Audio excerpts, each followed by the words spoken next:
नमस्कार, एक बार फिर से मैं आप सभी के सामने उपस्थित हूँ बेहद महत्वपूर्ण टॉपिक के साथ। और आज हम बात करने वाले हैं कंटेम्प्ट ऑफ कोर्ट एक्ट 1971 के बारे में, जिसके तहत जिसको आधार बना करके निशान दुबे के ऊपर मुकदमा चलाने की बात कही जा रही है।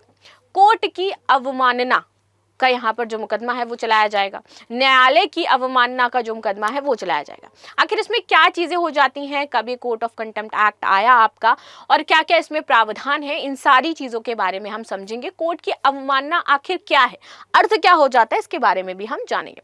तो आपको पता होगा कि हाल ही में एक मुद्दा बड़ा तूल ऐसे पकड़ा कि जब सुप्रीम कोर्ट ने बोला कि जो बिल है वो राज्यपाल 1 महीने से ज्यादा और जो राष्ट्रपति है वो 3 महीने से ज्यादा अपने पास नहीं रोक सकते, क्योंकि ये लोकतंत्र का मुद्दा बन जाता है, तो लोकतंत्र की जो स्वायत्ता है उस पर खतरा उत्पन्न हो सकता है। तो उसके बाद से यहाँ पर एक स्टेटमेंट दिया गया निशान दुबे के द्वारा कि अब कोर्ट ये तय करेगा कि भाई क्या करना चाहिए। तो जो संसद है उसको बंद कर देना चाहिए जब कोर्ट ही सारे निर्णय लेगा। कोर्ट राष्ट्रपति को आदेश नहीं दे सकता है, और इस तरीके से टॉन्टिंग करी गई सुप्रीम कोर्ट के ऊपर और जो मुख्य न्यायाधीश थे उनके ऊपर। इसके बाद से यहाँ पर कहा गया कि इनके ऊपर अवमानना का केस चलाया जाएगा। चलिए, अब जो कि निशान दुबे जी जो है वो भाजपा से संबंधित हैं, तो विपक्ष बहुत ज्यादा सक्रिय हो गई कि भाई ये भाजपा नेता हो जाते हैं, भाजपा जो है वो सुप्रीम जो न्यायालय है उसको मानती नहीं है, भाजपा सुप्रीम कोर्ट की गरिमा और इन सब का क्या कर रही है, उल्लंघन कर रही है। तो इसको देखते हुए भाजपा को एक ट्वीट करना पड़ा, और ट्वीट में भाजपा के जो अध्यक्ष उन्होंने लिखा कि देखिए ये उनका पर्सनल मत है, निशान दुबे जी ये जो सोच रहे हैं न्यायपालिका के बारे में, सुप्रीम कोर्ट के बारे में, ये उनका खुद का मत हो जाता है, इससे भाजपा पार्टी का कोई लेना देना नहीं है, वो अपने शब्दों के लिए स्वयं जिम्मेदार है। भाजपा शुरुआत से जो पार्टी है वो शुरुआत से न्यायालय का सम्मान करती है, न्यायालय की गरिमा का सम्मान करती है, और उसे ठेस पहुंचाने की उनकी कोई मंशा नहीं है। ठीक है, तो ये पूरा मुद्दा यहाँ से आपको शुरू हो। मैंने बहुत शॉर्ट में बताया, ये पूरी चीज यहाँ पर लॉन्ग में लिखी हुई है, बट आई डोंट वांट कि मैं एक एक लाइन पढ़ करके आपको बताऊं। आई थिंक ऐसे आपको ज्यादा समझ में आएगा, that's why crisp that title, जो भी चीजें थी। तो यहाँ पर झारखंड के गोड्डा से भारतीय जनता पार्टी के सांसद हैं निशिकांत दुबे। ठीक है, इन पर अदालत की अवमानना की कार्रवाई की मांग करते हुए एक याचिका अटॉर्नी जनरल को दी गई है, और जब अटॉर्नी जनरल ये याचिका स्वीकार कर लेगा, अटॉर्नी जनरल की याचिका स्वीकार करने के बाद ही किसी पर भी ये कोर्ट की अवमानना का मामला चलाया जा सकता है। तो इनको याचिका दी गई थी, याचिका दी थी एक एडवोकेट ऑन रिकॉर्ड जो थे, उन्होंने एक पत्र लिखा अटॉर्नी जनरल को और मांग करी है कि भाई इनके खिलाफ हम मुकदमा चलाएं। कंटेम्प्ट ऑफ कोर्ट एक्ट 1971 की धारा हो जाती है 15B, इसके तहत इन पर मुकदमा चलाया जाएगा। और जब ये आया कंटेम्प्ट ऑफ कोर्ट एक्ट तो हमारे लिए हो गया इंपॉर्टेंट, हमने कहा बिना चर्चा किए कैसे जा सकते हैं इस पर। तो चलिए अब इसी की बात करेंगे हम।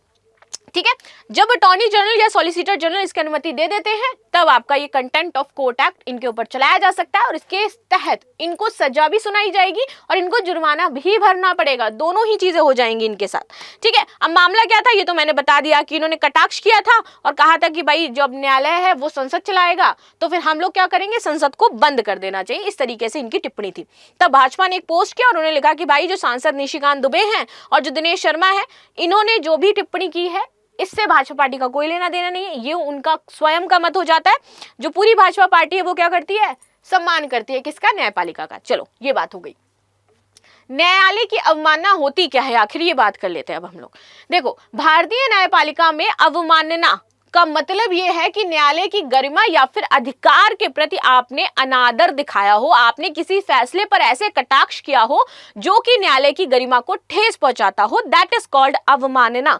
ठीक है, न्यायालय की अवमानना कोई भी ऐसा व्यवहार या गलत काम है जो न्यायालय के अधिकार, अखंडता और श्रेष्ठता पर प्रश्न चिन्ह लगाए या फिर उस पर टकराव पैदा करे, ठेस पहुंचाए।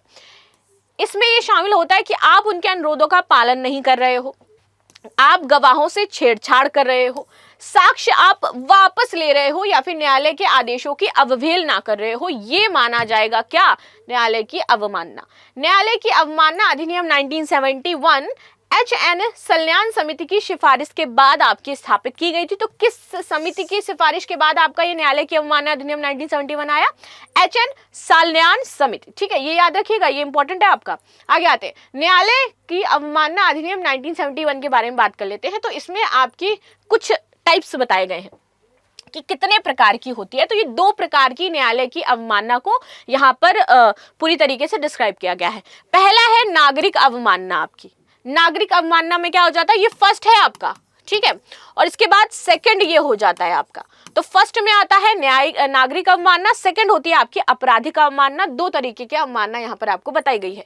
नागरिक अवमानना में क्या है, न्यायालय के किसी निर्णय, डिक्री, निर्देश या फिर आदेश, रिट अथवा अन्य किसी प्रक्रिया या किसी न्यायालय को दिए गए उपकरण के उल्लंघन के प्रति अवज्ञा को नागरिक अवमानना माना जाता है, जो कि किसके द्वारा की गई है, निशिकांत दुबे के द्वारा उन्होंने क्या करी है, नागरिक अवमानना करी है।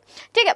सेकंड है आपराधिक अवमानना। ये क्या होती है, ये किसी भी मामले का प्रकाशन है या किसी अन्य कार्य को करना जो किसी भी न्यायालय के अधिकार का हनन या फिर उसका न्यूनीकरण करता है या किसी भी न्यायिक कार्यवाही में हस्तक्षेप करता है या किसी अन्य तरीके से न्याय के प्रशासन में बाधा डालता है, वो आपका क्या होगा, आपराधिक अवमानना हो जाएगा। तो यहाँ पर सजा में न्यायपालिका की अवमानना अधिनियम 1971 के तहत आप अगर दंडित पाए जाते हो तो आपको साधारण कारावास होगा और 2000 रुपए तक का यहाँ पर जुर्माना या दोनों देने पड़ेंगे।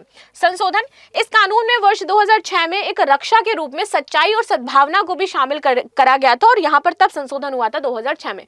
विधि आयोग द्वारा फिर इसकी समीक्षा की जाती है जब बहुत ज्यादा क्वेश्चन उठने लगते हैं कि ये जो न्यायालय की अवमानना है और उसमें वहां पर ये कहा जा रहा है कि लोग बोल नहीं सकते, उसके आदेश के खिलाफ जा नहीं सकते, तो ये फंडामेंटल राइट का हनन हो गया, क्योंकि हर जगह में कहीं कुछ ना मिले तो हम फंडामेंटल राइट घुसेड़ देते हैं। ठीक है। तो यहाँ भी कहा जाने लगा कि अगर हम बोलेंगे नहीं, मान लीजिए कोई गलत डिसीजन ले लिया और हम बोल नहीं सकते, तो ये हमारे फंडामेंटल राइट का है कि हमारी बोलने की स्वतंत्रता समाप्त हो रही है। यहाँ पर अगर हम कुछ बोलते हैं कोर्ट के खिलाफ तो हमारे ऊपर कार्रवाई कर दी जाएगी, तो ये तो गलत हो जाता है। तो फिर आया विधि आयोग, जिसने देखा कि भाई यहाँ पर ये जो चीजें बताई जा रही है, जो आरोप लगाए जा रहे हैं इस एक्ट पर, क्या ये सही है, किसी भी इंसान के मौलिक अधिकारों का हनन करते तो ये गलत हो जाता है। तो अब आ जाते हैं यहाँ पर, देखते हैं इन्होंने देखा क्या। इसमें कहा गया 2018 में जो आपका विधि आयोग आता है कि सर्वोच्च न्यायालय और उच्च न्यायालयों की अवमानना की शक्तियां अधिनियम 1971 ये स्वतंत्र है और उच्च न्यायालयों की अवमानना शक्तियां भारत के संविधान के 129 और 215 से ली गई हैं। ठीक है। तो कहां से ली गई है आपकी, भारत के संविधान के बाद 129 और 215 इससे ली गई हैं।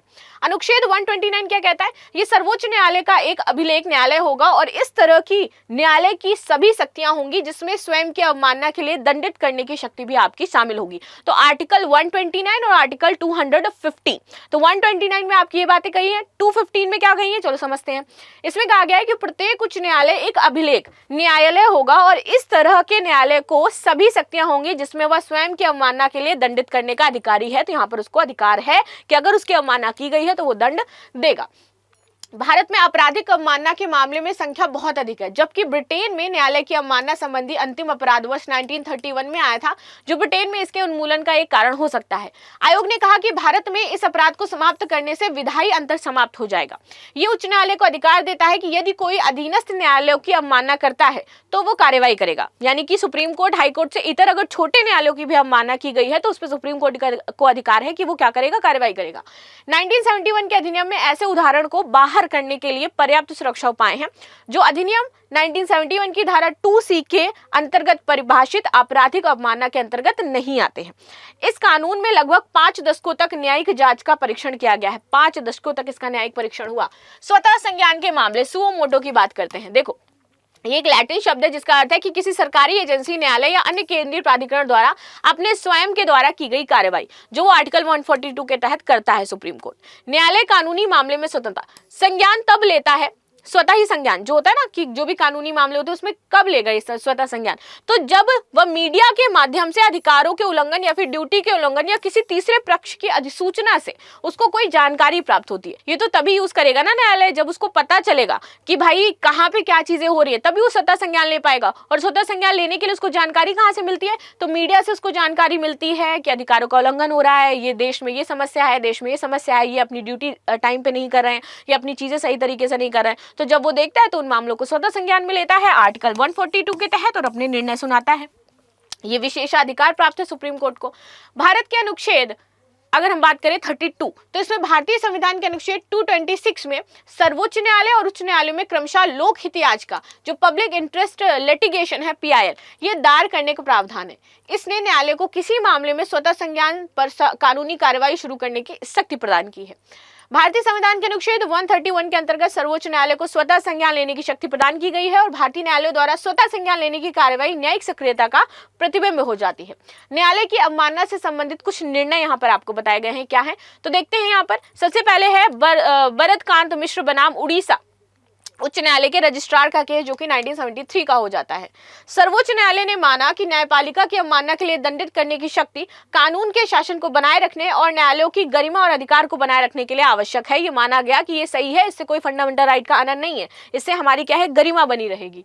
P.N. डूडा बनाम P. शिवशंकर 1988, इस मामले में निर्णय आया कि न्यायालय की अवमानना के लिए दंडित करने की शक्ति का प्रयोग संयम से किया जाना चाहिए और केवल उन मामलों में किया जाना चाहिए जहां न्याय प्रशासन के लिए वास्तविक और वर्तमान खतरा हो। तो ऐसा नहीं कि हर किसी में अगर किसी ने किसी के खिलाफ कुछ बोल दिया तो वहां पर अवमानना का केस लगाया, नहीं, आपको टॉपिक चूज करने पड़ेंगे, आपको देखना पड़ेगा केस कितना ज्यादा सेंसिटिव है। अगर आपको लगता है कि ये वर्तमान खतरा उत्पन्न कर सकता है, प्रशासन के लिए वास्तविक खतरा बन सकता है, तभी आप ये अवमानना वाला केस लगाओगे, वरना ऐसे नहीं लगा सकते। प्रशांत भूषण और अन्य 2020 का मामला, रिसेंट का भी, तो सुप्रीम कोर्ट ने माना कि उनके ट्वीट से सुप्रीम कोर्ट और खास तौर पर जो सीजीआई हैं, इनके कार्यालय की गरिमा और अधिकार को ठेस पहुंच सकती है और कोर्ट ने प्रशांत भूषण पर आपराधिक मामला जो है वो चलाया था और उसके बाद उनको जेल भेजा था। विजय कुर्ले और अन्य 2020, न्यायालय ने पाया कि उनके द्वारा भेजे गए पत्रों में न्यायाधीशों के विरुद्ध अत्यधिक निंदनीय और अपमानजनक आरोप लगाए गए थे। न्यायालय ने आगे कहा कि न्यायालय के निर्णय पर टिप्पणी या फिर आलोचना करने के लिए व्यक्तियों के पास न्यायाधीश की निष्ठा और अधिकार को चुनौती देने का ज्ञान होना चाहिए, तभी वो उनके खिलाफ उंगली उठा सकते हैं। अगर आपको वास्तविक ज्ञान नहीं है कि वो जो डिसीजन ले रहे हैं उसके पीछे के कारण क्या है, क्या किया जा रहा है, तो फिर आपके ऊपर अवमानना का केस चलेगा, अगर आप गलत तरीके से उनके डिसीजन को क्या कर रहे हो, स्प्रेड कर रहे हो, मान रहे हो, लोगों को बता रहे हो। ठीक है, तो ये चीजें थी जो हमने डिस्कस करी है। मिलते हैं नेक्स्ट क्लास में, बाकी आपकी क्या राय हो जो जरूर बताएगा। And thank you so much. Like share subscribe करना बिल्कुल भी ना भूलें। And again thanks.